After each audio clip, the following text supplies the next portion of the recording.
ರಾಘು ದೊಡ್ಡೇರಿ ಅವರೇ, ಬಹಳ ವಿಚಾರಗಳು ಈಗ ಚರ್ಚೆಯನ್ನ ಮಾಡಿದ್ರು. ನಿಮಗೆ ಕೈ ಹಿಡಿದ್ರೆ ಗ್ಯಾರಂಟಿ ಒಂದೇ ಕೈ ಹಿಡಬೇಕಾದ್ರೆ ಇಲ್ಲ. ಅರುಣ್, ತಾವು ಕೇಳಿರ್ತಕ್ಕಂಥ ಪ್ರಶ್ನೆಗೆ ಮೊದಲಾಗಿ ನನ್ನ ಬಿಜೆಪಿ ವಕ್ತಾರ ಎತ್ತಿರ್ತಕ್ಕಂಥ ಕೆಲವು ವಿಚಾರವನ್ನು ಹೇಳ್ತೇನೆ.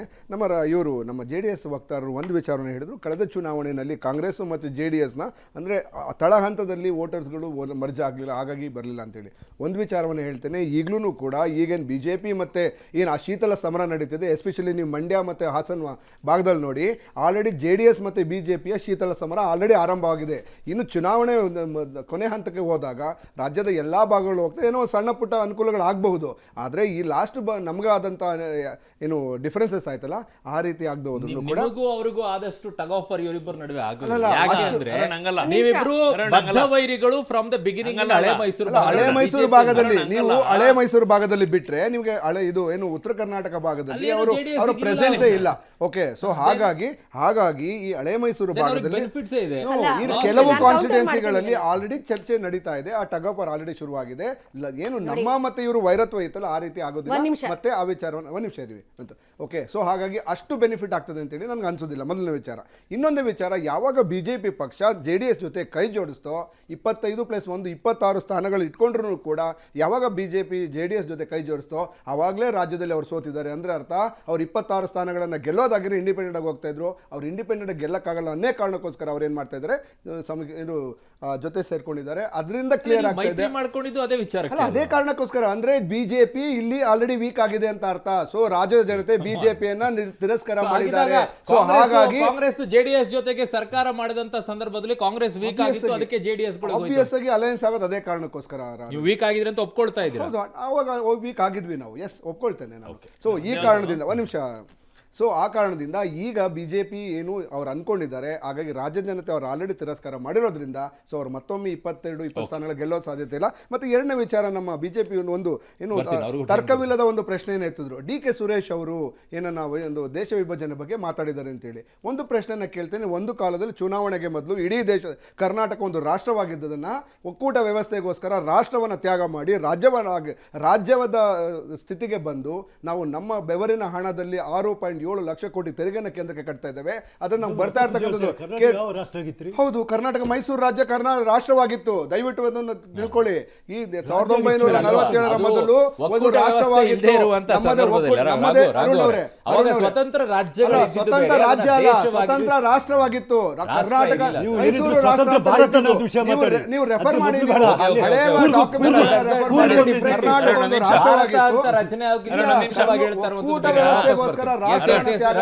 ರಾಜ್ಯವನ್ನು ಅಕ್ಸೆಪ್ಟ್ ಮಾಡ್ತಾರೆ.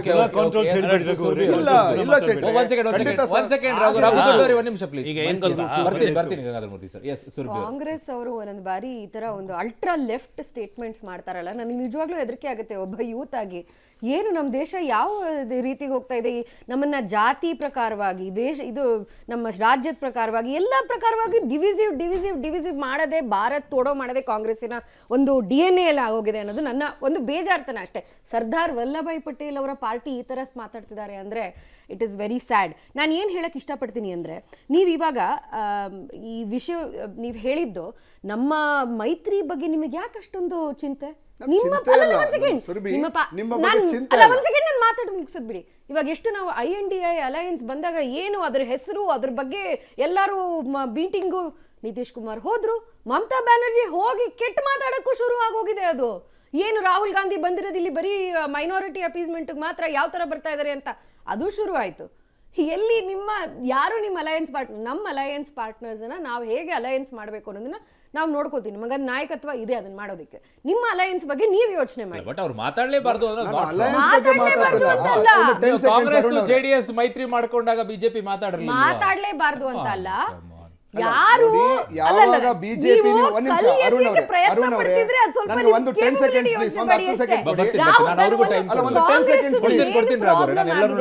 ಕಾಂಗ್ರೆಸ್ ಪ್ರಾಬ್ಲಮ್ ಆಗಿದೆ ಅಂದ್ರೆ ಅಲಯನ್ಸ್ ಬಗ್ಗೆ ನೀವು ಇಡೀ ದೇಶದಲ್ಲಿ ಅತ್ಯುತ್ತಮವಾದಂತ ಕೆಲಸ ಮಾಡಿದಿದ್ರೆ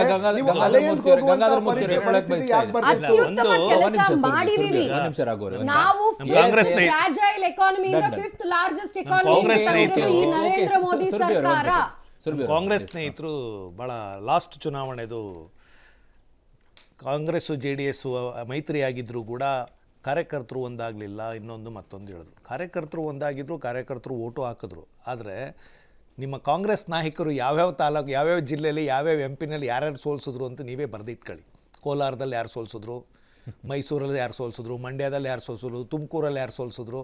ಮೈತ್ರಿ ಅಭ್ಯರ್ಥಿಗಳನ್ನು ಸೋಲಿಸಿದ್ದು ಮತ್ತು ಅವರು ತಲೆ ಮೇಲೆ ಚಪ್ಪಲಿ ಹೇಳ್ಕೊಂಡಿದ್ದು ಉಂಟು, ಅವರವರೇ, ನಾವೇನಲ್ಲ. ಅದಕ್ಕೆ ಆ ಮೈತ್ರಿ ಫೇಲ್ಯೂರ್ ಆಗಿದ್ದು, ಇಲ್ಲಾಂದರೆ ಫೇಲ್ಯೂರ್ ಆಗ್ತಿರಲಿಲ್ಲ.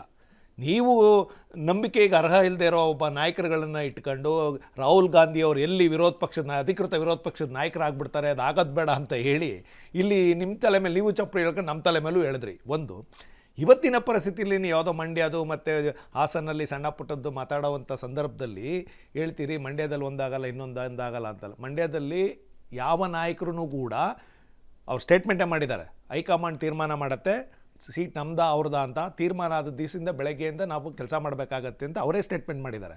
ಅದು ನಿಮ್ಮ ಗಮನದಲ್ಲಿರಲಿ. ರಾಹುಲ್ ಗಾಂಧಿ ಅವರು ಮಂಡ್ಯಕ್ಕೆ ಬಂದು ಮೈತ್ರಿ ಅಭ್ಯರ್ಥಿಗೆ ಕೆಲಸ ಮಾಡಿ ಅಂತಂದ್ರೆ ನಿಮ್ಮ ಕಾಂಗ್ರೆಸ್ ನಾಯಕರು ಒಬ್ಬನೂ ಬರಲಿಲ್ಲ ಅಲ್ಲಿಗೆ ಸ್ಟೇಜ್ಗೆ, ವಿರೋಧನೆ ಮಾಡಿದ್ರು. ಆಮೇಲೆ ಹೇಳಿದ್ರು ನಾವು ಹಂಗಿರ್ಲಿಲ್ಲ.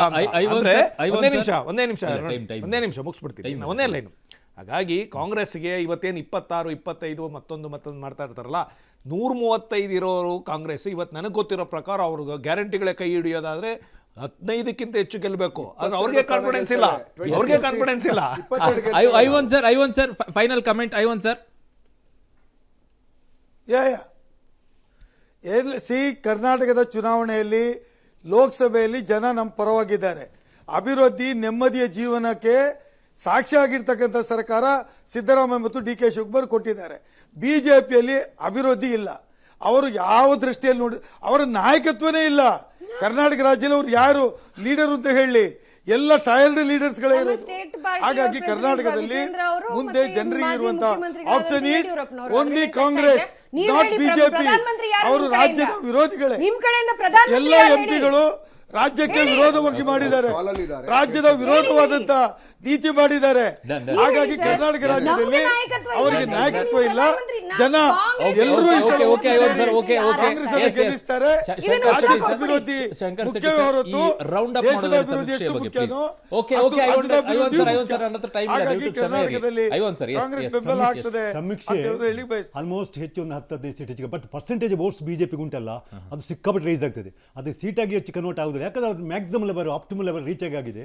ಹಾಗಾಗಿ ಸೀಟಲ್ಲಿ ಎಫೆಕ್ಟ್ ಆಗುತ್ತೆ ಅಂತೀರಾ? ಏನು ರಾಮ ಮಂದಿರ ಡೆಫಿನೆಟ್ ಎಫೆಕ್ಟ್ ಆಗ್ತದೆ, actually definite effect. But major fact even today, major fact is Modi factory. ಮತ್ತು ನೋಡಿ, ಇತ್ತೀಚೆಗೆ ನೀವು ನೋಡಿ ನಾರ್ತ್ ಇಂಡಿಯಲ್ಲಿ ಕೆಲವು ಪಕ್ಷಗಳು ತನ್ನಷ್ಟಕ್ಕೆ ಗ್ರೌಂಡ್ ರಿಯಾಲಿಟಿ ನೋಡಿಕೊಂಡು ಬಿಜೆಪಿ ಕಡೆ ಹೋಗ್ತಾ ಉಂಟು. ಈಗ ನಿತೀಶ್ ಕುಮಾರ್ ಬಂದರು, ಈಗ RLD ನಿಮ್ಮ ಜಾಟ್ ಲೀಡರ್ ಅವರು ಹೋಗ್ತಿದ್ದಾರೆ. ಈಗ ಅಕಾಲಿದಳ ಒಟ್ಟಿಗೆ, ಪಂಜಾಬ್ ಒಟ್ಟಿಗೆ, ಇಲ್ಲಾಂದ್ರೆ ಅವರು 0 ಬರ್ತಿತ್ತು ಪಂಜಾಬ್ ಅಲ್ಲಿ. ಅವರು ಇನ್ನೂ ಬಹಳ ಬದಲಾವಣೆ ಇಲ್ಲಿ ನೋಡಿ TDP, ಇಲ್ಲಿ ಕಡೆ TDP ನಮ್ಮ ಚಂದ್ರಬಾಬು ನಾಯ್ಡು ಅವರು ಹೋಗಿದ್ದಾರೆ.